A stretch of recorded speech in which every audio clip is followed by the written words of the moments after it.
Vodafone में इनकी खरीदारी है, 30,000 शेयर होल्ड कर रहे हैं, करीबन 16 के भाव से इनकी खरीदारी है। स्टॉक गिरकर अब 8 रुपीज 8.3 8.4 रुपीज के आसपास ट्रेड करता हुआ नजर आ रहा है। 50% का इनके इसमें फॉल होता हुआ नजर आ रहा है। वापस गेन करे तो अब 100% गेन करना पड़ेगा वापस इनके बाइंग रेट पे जाने के लिए।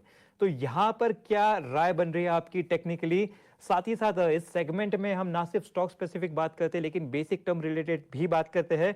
तो एक स्टॉप लॉस रखना कितना इंपॉर्टेंट है वो भी बता दीजिए, क्योंकि इतने बड़े बड़े फॉल्स ना हो सके उसके लिए।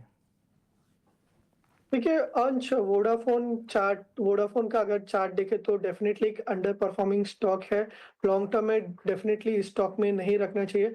ट्रेडिंग के हिसाब से डेफिनेटली थोड़ा बाय सेल किया जा सकता है। स्टॉक का अगर अभी का चार्ट स्ट्रक्चर देखें तो लास्ट वीक एक बुलिश एनगल्फिंग फॉर्मेशन देखने को मिला था।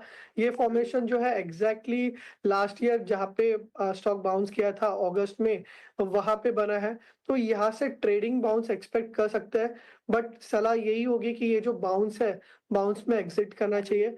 जो लेवल से आ रहा है वो है अराउंड 10.40 के आसपास, जो इसका 200 वीकली मूविंग एवरेज है। तो मैं एक्सपेक्ट नहीं कर रहा हूँ कि ये स्टॉक उसको ब्रीच कर पाएगा। तो 10.40 के आसपास एग्जिट करने की सलाह होगी।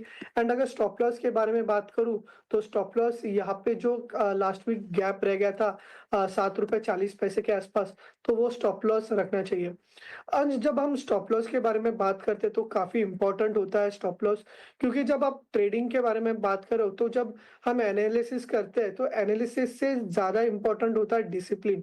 डिसिप्लिन के साथ जो है ट्रेड करना बहुत इंपॉर्टेंट होता है। कि अगर आप स्टॉप लॉस, रिस्क रिवॉर्ड देखें, स्ट्राइक रेट देखें, तो इसमें जो सबसे इंपॉर्टेंट चीज होती है एनालिसिस से भी ज्यादा, वो होता है आपका स्टॉप लॉस। क्या होता है कि अगर आप 8 ट्रेड ले रहे हो, 8 ट्रेड में से अगर आप 5 ट्रेड भी अगर आप रॉन्ग जाते हो बट 3 ट्रेड काफी अच्छे रहते हैं, तो वो 3 ट्रेड आपके पांचों ट्रेड लॉस का रिकवर कर सकते हैं। तो स्टॉप लॉस काफी इंपॉर्टेंट होता है। स्टॉप लॉस रखना काफी इंपॉर्टेंट रहता है, क्योंकि अगर आपका स्टॉप लॉस ब्रेक होता है तो ट्रेंड रिवर्स होता है। तो स्टॉप लॉस काफी इंपॉर्टेंट है। स्टॉप लॉस ऐसा रखना चाहिए जिसके नीचे अगर स्टॉक ब्रेक हो तो उसका जो ट्रेंड है वो रिवर्स हो।